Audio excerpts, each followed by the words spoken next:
going down there to record this world that no one's ever seen. Because in the environments that a lot of us dive, particularly those of us like me who spend a lot of time in shallow tropical waters, those environments are very well known by us, our public, the viewers of our images. And therefore it's our mandate now, not only to record those creatures, but also to offer our photographic interpretation, to take those subjects and not just record them as they were, but to try and find angles and ways of photographing them, ways of lighting them, ways of framing them, that allow them to come a little bit more than just a record shot of what's down there. It's no longer sort of our mandate just to record what we see, it's important that we have our photographic interpretation. Complicated as that may sound, it's not a big deal. What I'm talking about is a lot of subjects say to try and find a slightly different angle. So we can take a picture, and this is just a very simple example, instead of photographing the fish from the side or from the front, I've just swung around above the fish and photographed it from the top down, and hopefully created a slightly different interpretation on a common underwater subject. The same is true with a lot of the things we're familiar with sharks, and here, instead of taking a straight shot of this lemon shark, I've taken a long exposure just to add up the kit we're using. And then talk a little bit about the approach, how to get close to fish and how to get those photos. And then finally, in probably sort of the second half of the talk, I want to expand on these ideas for types of shot. Do some shots around the face with a face portrait or a profile shot or a head-on shot of the subject. The school, so you can see there's the finite mass of the school, and ideally if they're all going in the same direction, you can really see that they're a school and that's what they do. And I think these sort of schooling fish shots become particularly effective. You've got the totality of the school and the polarization of the school really come together to create a strong image. And even on a small scale, it's that lining up of subjects that can create them. These are ornate ghost pipefish. They're little chaps. Obviously the female actually. And but it's when they're lined up, when you've got the whole group in the frame. There's a balance. There's a natural balance to these photos, and people talk a lot about composition.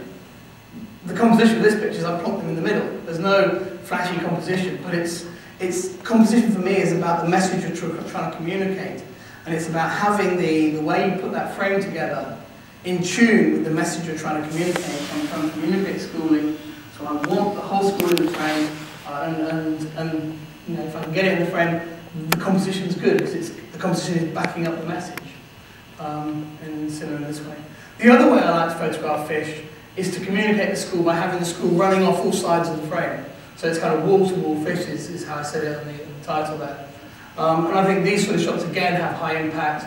They show great density of life. In this case I've let the exposure time get a bit longer, so the fish in the foreground are frozen by the flashlight, the fish in the background are blurred by the movement of the school. And I think that this sort of subject is a nice way to photograph fish schools.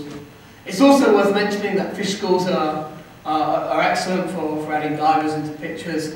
They give a sense of scale, sense of place, and schooling fish are one of the best sort of images for those sort of two shots of man and the creatures in the ocean. Anyone who's dived in the Red Sea will undoubtedly have seen the odd amphias or two. And we all photograph them all the time as schools, as in wide-angle shots, as macro shots. But even with a common subject like this, it's possible to try different things. In this case, I decided, and this is not just one of those shots where my flash didn't go, I was actually trying to take this shot. I decided that I wanted to shoot a silhouette. Normally you shoot silhouettes of manta rays or turtles or divers. Across the sea banks I was chasing after it with my camera. And you can see here, because it was late in the afternoon, I chose to introduce this nice blurring into the background to create that sense of movement and to create something a little bit like it at all. But it's always important, to try and push these new areas to explore these sort of shots. And we can also use the computer to help us. If you enjoy playing with the computer. When I photographed this pygmy seahorse, I was keen to create something just a little bit different. You see lots and lots of pictures of pygmy seahorses, and I wanted to create something different, so I wanted to create a composite picture with more than one seahorse in the frame.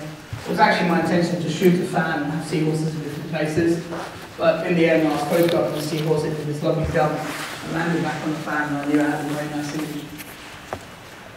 And finally, my final shot is one of the rules, the key rules of fish photography, is to get that eye contact, get it from the front, otherwise you end up with pictures of fish tails.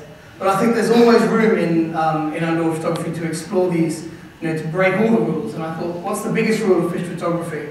And the biggest rule of fish photography for me is not to end up with a picture of the tail. But I thought, let me try and take a nice picture of a fish's tail. And I don't know whether I've succeeded or not. But I think, even in a fish's tail, there can be beauty, interesting photography. Here again, using a long exposure, I chose a fish that obviously had a bright yellow tail. I thought that was my best chance of getting away with this. Thank you very much.